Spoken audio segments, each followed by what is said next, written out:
Hello everyone, this is the Light on Leeds podcast and my name is hazelmillichamp. I spoke to Rebecca about Young Musicians for Social Justice. It's a group that is mobilising musicians for sustainable social justice solutions. Rebecca was an engaging person to have a chat to and I think it's a fantastic project. Have a listen.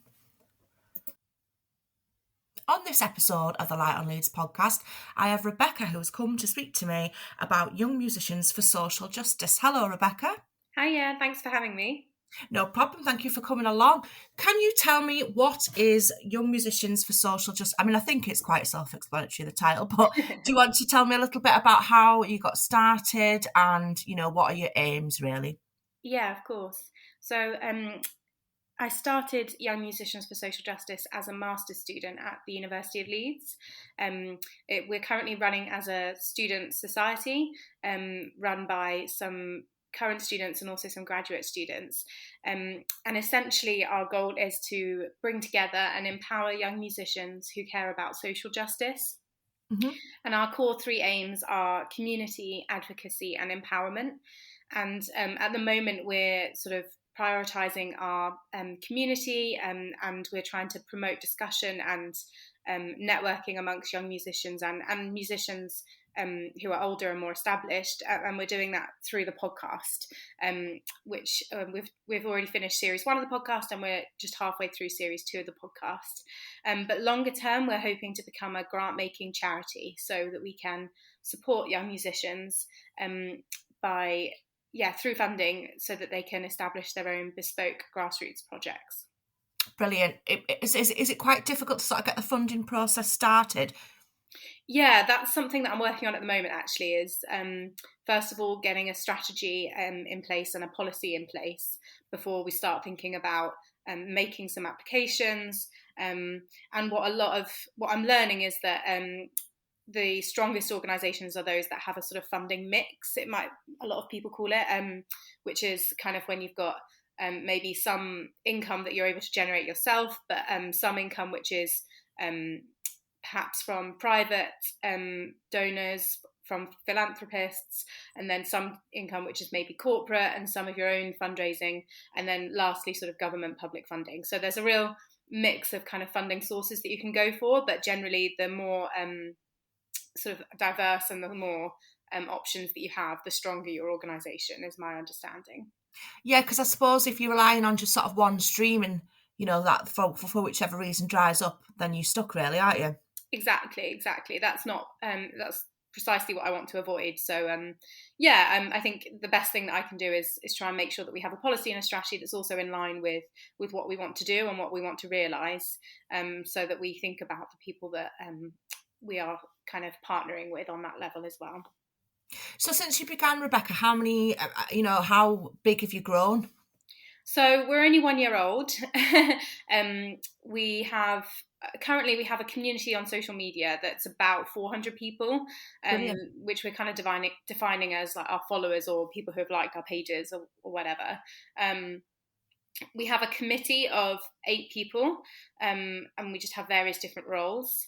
Obviously, my aim next year is to grow that community to be much larger and also to have a much stronger presence in Leeds. We did establish ourselves in Leeds, but because of the pandemic, most of our work has been online. So really, it's been a case of building that online community, and we weren't able to really establish our connections in Leeds as much as I would have liked. Yeah, I bet that's been really difficult for you if you started a year ago. I suppose in some respect, it'll give you time to sort of formulate everything you're doing.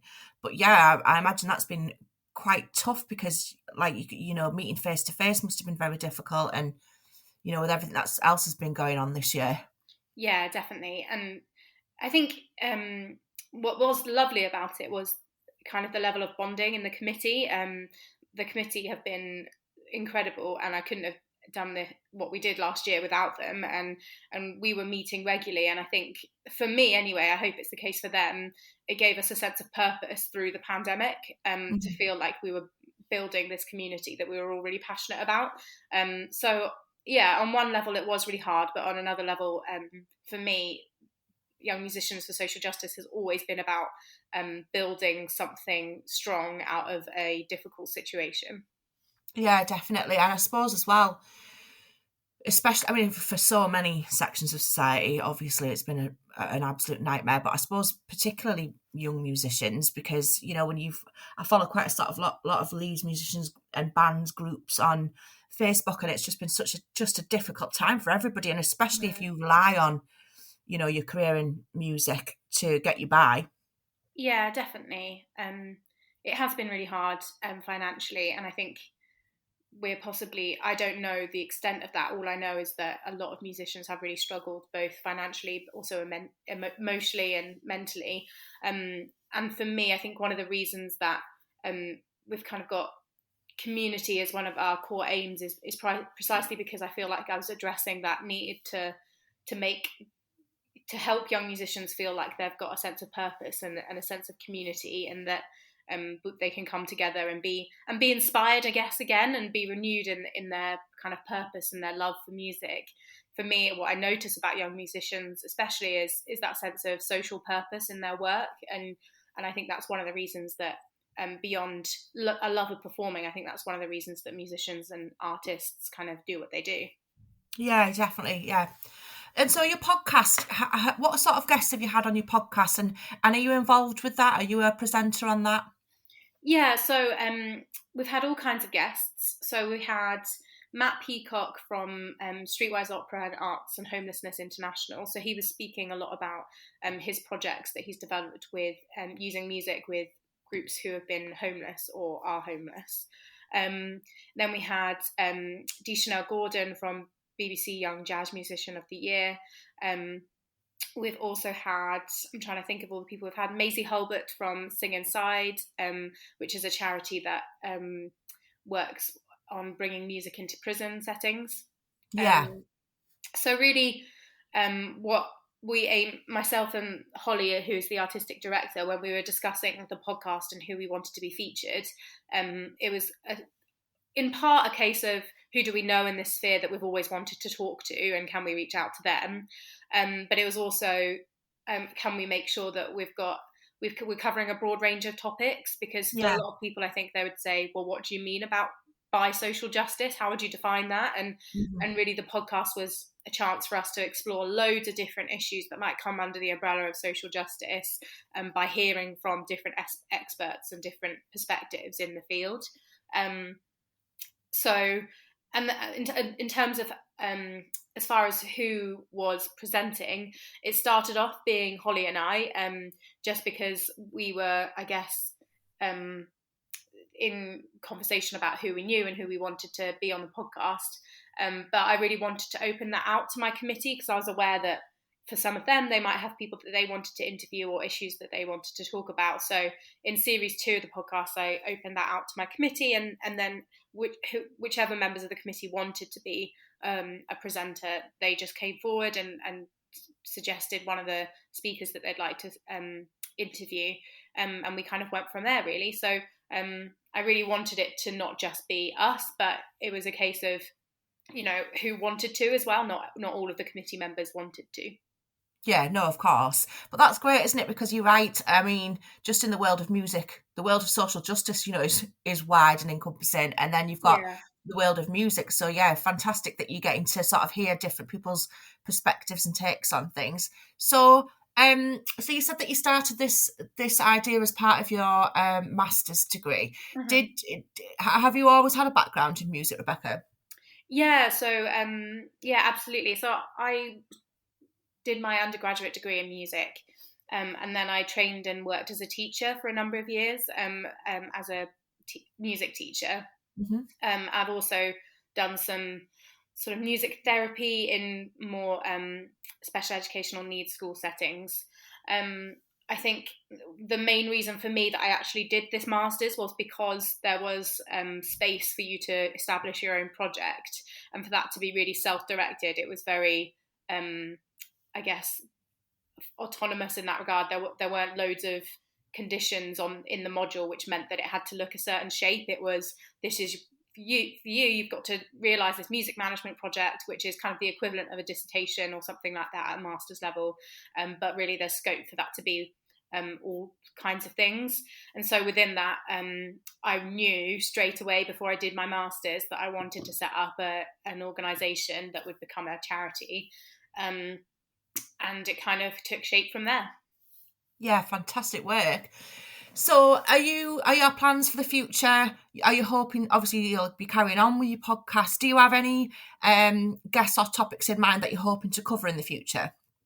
So we've got some amazing guests and topics that are coming up in series 2 that we just haven't had the chance to air and record yet, but we're hoping to do that and release the rest of series 2 in the new year. So definitely keep an eye on the remaining podcast topics, because we've got some fantastic speakers coming up. Moving on from then, I think I'd really like to focus on young musicians actually working in Leeds. So I guess if anybody wanted to get in touch, they'd be more than welcome. But my ambition is to actually do some live concerts next year rather than carry on with the podcast, and ideally to feature young musicians based in Leeds. Yeah, that would be fantastic, wouldn't it? To be able to get yourself a venue together and be able to showcase the great things that are happening in the city. Definitely. But might take a little while, yeah, especially this podcast being recorded on the 14th of December, so we're in a bit of a precarious situation again, it seems. Yeah, absolutely. That's why you just can't rush these things. I'm very patient, I think, in terms of the growth of the organisation and taking things one step at a time. And I would love to do another third series of the podcast. So I'm not closing that door. I think it's just a case of we've got to take it a step at a time. Obviously, we're all doing this alongside our own paid work as well now, because a lot of us have graduated. So the organisation will sort of morph and take shape as we go through different phases of our lives as well. Yeah, definitely. And I think also, I mean, you can look at everything two ways, can't you? There are positives and negatives to everything. And obviously, while it's perhaps not been ideal for you to, to be setting this up a year ago when everything's so crazy and changes from day to day, but also it gives you the sort of space and time to reflect a little bit. Yeah. And, perhaps sometimes the temptation can be to go really fast with brand new things that you're involved in, but actually having a bit more time is maybe beneficial. Yeah, I think so. I do. And I've had on the podcast, we've had a lot of people talking about how this is a kind of, it's a kind of historic phenomenon that you have artists kind of rising up to the challenge of whatever social circumstances are going on at the time, and whatever that might be. It's kind of like it's a repeating thing in history, that wherever you've got challenges, or you've got maybe even like a vacuum in leadership, this sense that you haven't got leaders that you can trust or that can guide you through difficult times, often that's when artists come through and they're able to be the visionaries, I guess, of a new society. And that might sound really grand, but I genuinely believe that times like these are actually really good times for us to, as you say, reflect, think about what's important, and then, if necessary, fight for what's important. Not necessarily in an aggressive way, but in a way which, for as musicians, as artists, we can do that in a way which is kind of just emphasizing how human we are, and emphasizing how important it is to be together and have joy together, and all of that. Yeah, definitely. Would you say, in the time that you've been working on this project then, is there anything in particular that you've come across in relation to musicians or the issues that they face that have surprised you particularly, that was different than when you set out? You didn't expect to come across that? I'm not sure. I think there's has been quite interesting to navigate has been when part of the organisation, I think the aims of the organisation is that we want to be quite outward looking, in that we want to affect society as a whole, not just kind of inward looking and looking at issues of social justice that are personal to musicians. Mm-hmm. So I always wanted it to be quite outward looking, but I guess what surprised me is how connected that those two things are, how really we can't think of establishing social justice on like a wider scale unless we have faced and looked at and sort of tackled those issues of social justice that affect us more personally. And often it is the case of people who have got personal stories that are able to kind of reflect on that, channel those stories into something that then affects wider society. So I think, I think connected to that, I think a lot of what our organisation hopefully does and will continue to do is to also promote mental well-being and emotional well-being amongst the musicians that we work with and amongst our committee and all of that, because we're kind of sort of allowing people to channel and sort of reflect on their own personal experiences, as well as want to go out and make change on a wider scale. Yeah, of course. Yeah. Well, it sounds like a fantastic project that you've got going, Rebecca. And so, do you think that your Young Musicians for Social Justice, it won't obviously just be about musicians in Leeds? You would hope to be nationwide or worldwide eventually? Excuse me, sorry, I just sneezed. No problem, bless you. Yeah, I do. Yeah, absolutely. The aim is to be a national UK charity. It's funny because even on the podcast and with our online networking event that we held this summer, in August, we have garnered an international audience already, which is brilliant. We had people who are tuning in from India and Australia on the networking event in the summer, and wow, that was amazing. really fantastic to see, and a bit of a surprise, but really fantastic to see. So I think my aim is to build locally and to really focus on what Leeds has to offer, because I genuinely think Leeds is a great city, and to kind of showcase the kind of music that's going on here in Leeds, and then to kind of build nationally and then think about internationally. But if we happen to get a few followers from Australia along the way, that's not a bad thing, but that's kind of my focus anyway.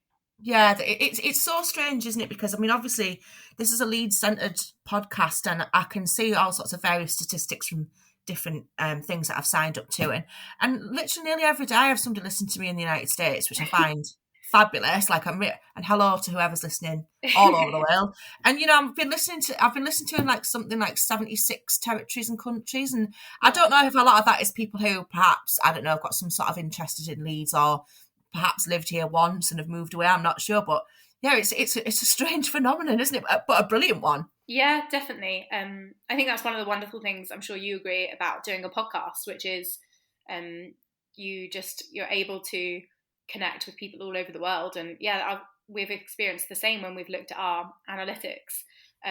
Some real surprises in terms of who's listening and where.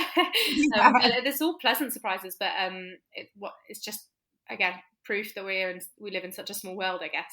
Yeah, absolutely, definitely. So when you had your networking event and you had people from all over the world, was it interesting? Are they sort of facing the same issues? Is that, did you get into that, or was it not quite like that? No, it was. So we designed it because we wanted it to be very much a discussion event, hence the name, the round table. We wanted to feel as though everybody on the call had the opportunity to express their own opinions and thoughts with regards to a few key questions. So some of those questions, I can't remember exactly what we phrased the questions as, but how we phrased the questions. But I do remember that it was provoking questions about what are the main challenges to musicians right now. How do you see musicians having an impact on social justice in wider society? But also more personal things like, how do you channel your personal experiences or emotional experiences into your art and music? So, that was kind of organised so that we got into small groups, breakout rooms, and had the opportunity to reflect on some of those key discussion points. And then we also had a few key speakers as well. So, it was, I didn't get a chance to hear everybody's opinions because I was in a different small group, but what I heard and what I read from the evaluation forms that we sent out was that most people felt that they had the opportunity to kind of reflect on that and raise their own points of view and just questions during the small groups. Yeah, definitely. And was it pretty much the same across the board? Everybody has similar opinions or are facing the same issues? Yeah, I think so. I think that was one of the interesting things about having, like you said, having an international audience, but generally feeling as though there was a lot of agreement about the kind of issues that people were facing. Certainly, we asked a question about what the most important quality of a music practitioner is, that's beyond the fact that they are a musician, so it's a non-musical quality. And we had we did like a word cloud exercise, and the amount of people who said either understanding or empathetic was a lot. So we were able to see that a lot of people agreed in that sense, for example.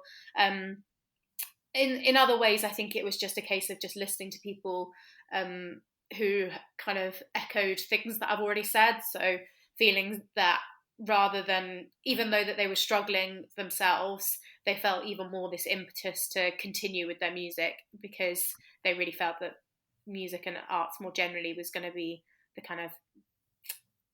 help make a difference in this next kind of wave of social change, I guess.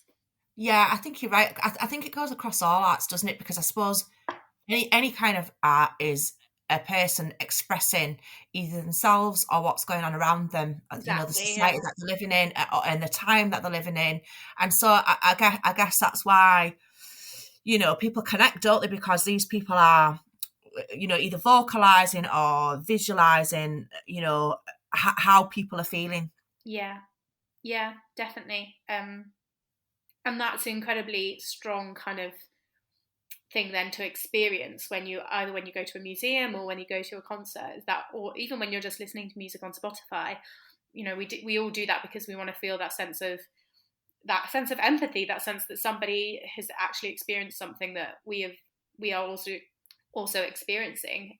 Yeah, and that you're not alone. Yeah, exactly. Yeah. Rebecca, have you lived in Leeds for a long time?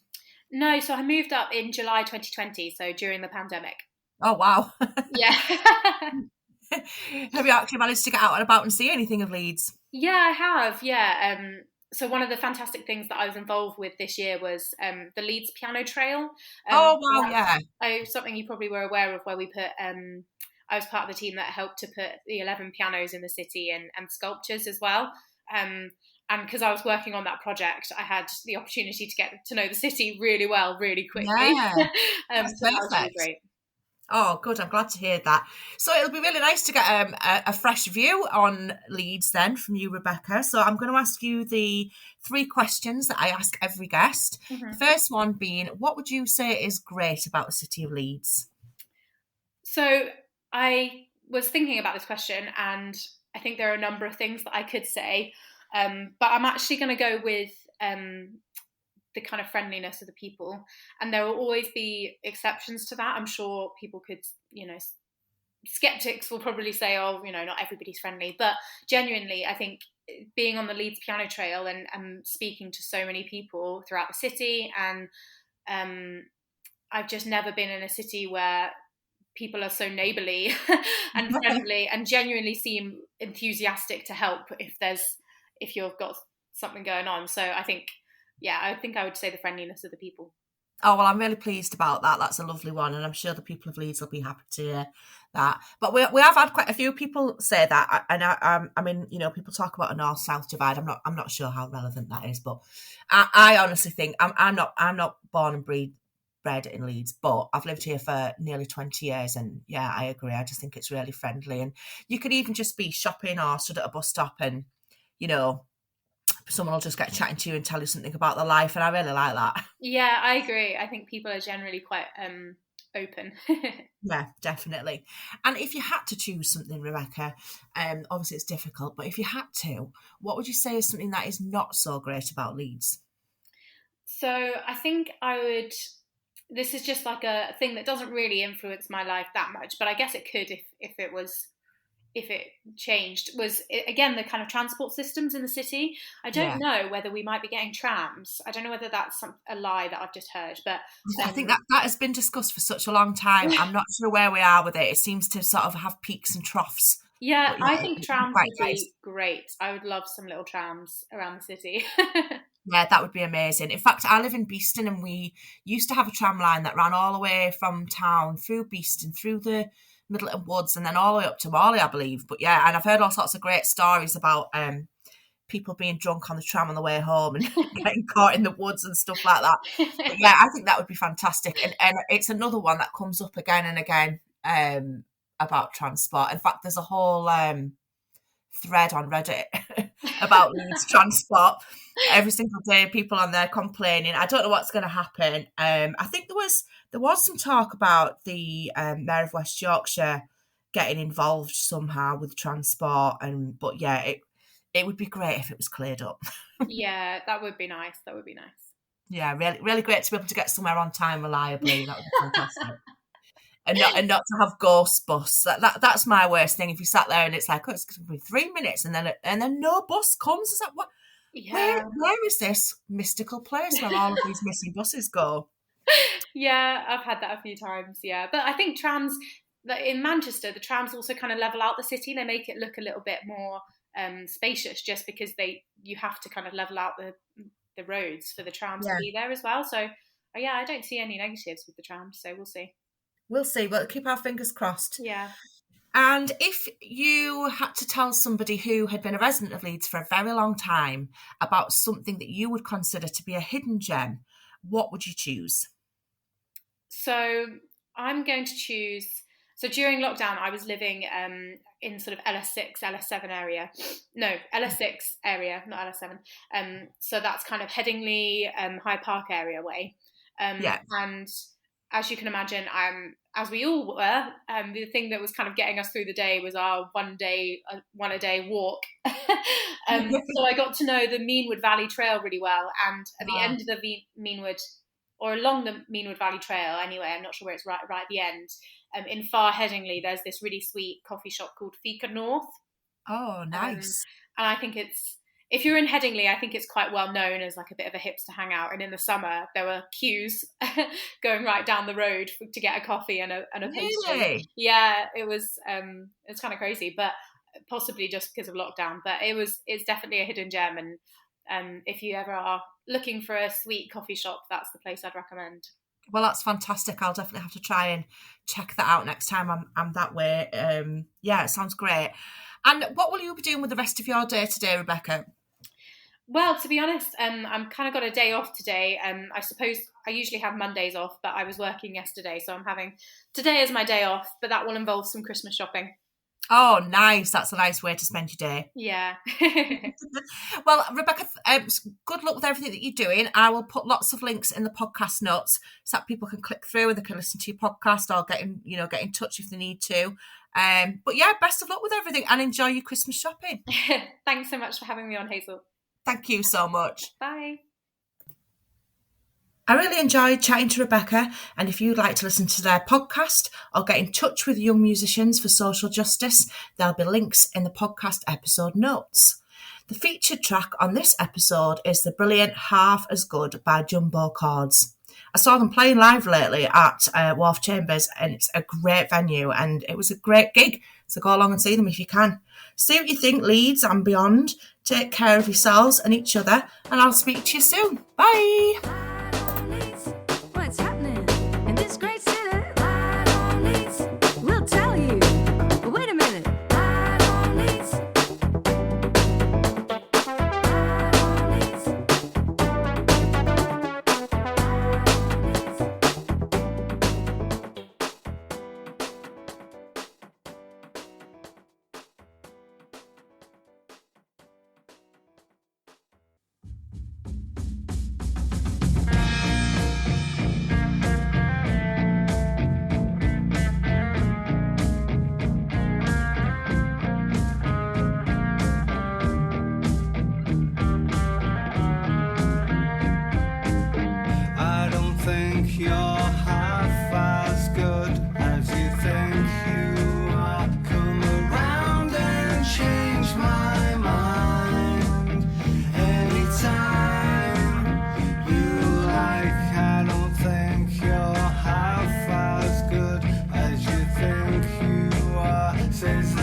as you think.